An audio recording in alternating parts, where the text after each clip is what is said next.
Sobat Viral Kristen, baru-baru ini kembali viral penyataan Pendeta Jani Kalipong Yung secara belak-belakan menolak ajaran Tritunggal dan memilih menganut monoteisme atau Allah satu. Pendeta Jani Jemi Kilapong dikenal luas melalui rangkaian pengajaran bertajuk Monoteisme Alkitabiah.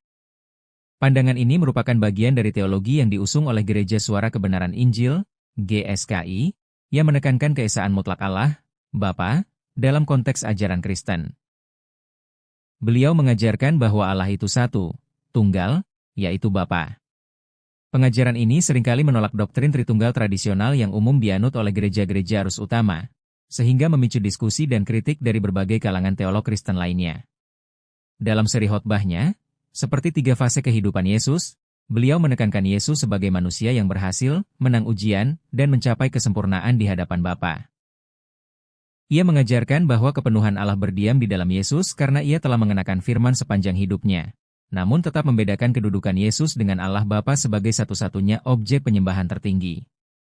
Ketaatan pada Keluaran 20:3 yang merupakan dasar utama dari pengajaran monoteisme ini adalah penegasan kembali ayat, "Jangan ada padamu Allah lain di hadapanku," yang dimaknai sebagai kewajiban umat untuk mengakui satu pribadi Allah saja. Pendeta Jani secara rutin mengadakan seminar monoteisme, seperti yang dilakukan di GSKI Rehoboth Surabaya, untuk mengedukasi jemaat mengenai perbedaan antara pemahaman monoteisme yang ia yakini dengan pemahaman gereja pada umumnya. Berikut ini video viral Pendeta Joni Kalipong yang berpegang teguh pada ajaran monoteisme. Bapak Ibu harus tahu bahwa ajaran monoteisme ini adalah ajaran yang benar. Bapak harus mereinterpretasi. Dari Tritunggal, dianggap 3 Allah, memang hanya cuma satu Allah dan itu bukti. Jelas Alkitab mengatakan, Ulangan pasal 6 ayat 4. Amin. Ini kredonya Israel, Pak.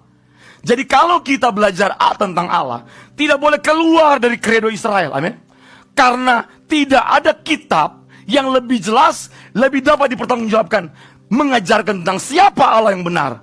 Hanya kitab Taurat. Amin. Jadi hanya satu Allah, tidak boleh percaya 3 Allah. Amin. Ketika kita belajar satu Allah, maka ini udah clear. Nggak mungkin ada dua firman, amin. Akulah Tuhan dan tidak ada yang lain kecuali aku, tidak ada Allah. Aku telah mempersenjatai engkau sekalipun engkau tidak mengenal aku. Akulah Tuhan. Jadi tidak ada 3 pribadi yang berfirman. Tidak ada juga pengertian kedua. Satu pribadi mewakili 3. Nggak ada, betul? Sekarang pindah ke Yesaya pasal 44 ayat 24. Beginilah firman Tuhan. Perhatikan Bapak Ibu. Yang membentuk engkau sejak dari kandungan, akulah Tuhan yang menjadikan segala sesuatu, yang seorang diri membentangkan langit, yang menghamparkan bumi. Seorang diri, amin. Seorang diri, dari bahasa Ibrani levado. Memang tidak ada yang mendampingi, setuju? Terus? Yang menghamparkan bumi, siapakah yang mendampingi aku? Nggak ada yang mendampingi, jelas sekali, betul? Yesaya pasal 53 ayat 10-11. Kamu inilah saksi-saksiku. Kamu inilah saksi-saksi. Demikianlah firman Tuhan dan hambaku yang telah kupilih, supaya kamu tahu dan percaya kepadaku, dan mengerti bahwa aku tetap Dia. Allah berfirman bukan kepada kekosongan, setuju? Kepada Israel yang menjadi saksi. Amin. Ada saksi, Pak. Sebelum aku tidak ada Allah dibentuk. Perhatikan ya. Sebelum aku nggak ada Allah yang dibentuk. Amin. Dan berikutnya. Dan sesudah aku tidak akan ada lagi. Gak ada lagi, Pak. Kok tiba-tiba di Konsili Nikea 325 muncul Allah baru? Dengan hasil keputusan mereka bahwa Yesus adalah Allah sejati dari Allah sejati dan sehakikat dengan Allah. Betul? Ayatnya di mana, Pak? Anda sebutkan hasil keputusan Konsili Nikea 325 itu yang ada ayat yang bisa cocok, yang punya data biblika dalam bahasa akademiknya. Gak ada. Ini ayat yang saya baca, Pak. Bukan keputusan konsili.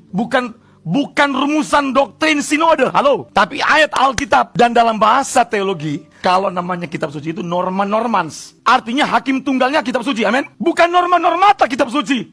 Bukan hasil konsili. Jadi norma normans, no. Dia boleh tafsir apapun, tapi tidak boleh bertentangan dengan kitab suci sebagai hakim tunggal. Karena yang menilai harus Alkitab, bukan keputusan konsili yang menilai sebuah ajaran. Sobat Viral Kristen, Pendeta Jani Kalipong secara belak-belakan menentang Tritunggal dan percaya akan Allah yang tunggal. Pengajaran ini juga yang dipegang oleh Pendeta Erastus Sabdono, akan tetapi Erastus Sabdono tidak belak-belakan dalam pengajarannya. Bagaimana pendapatmu? Share di kolom komentar ya.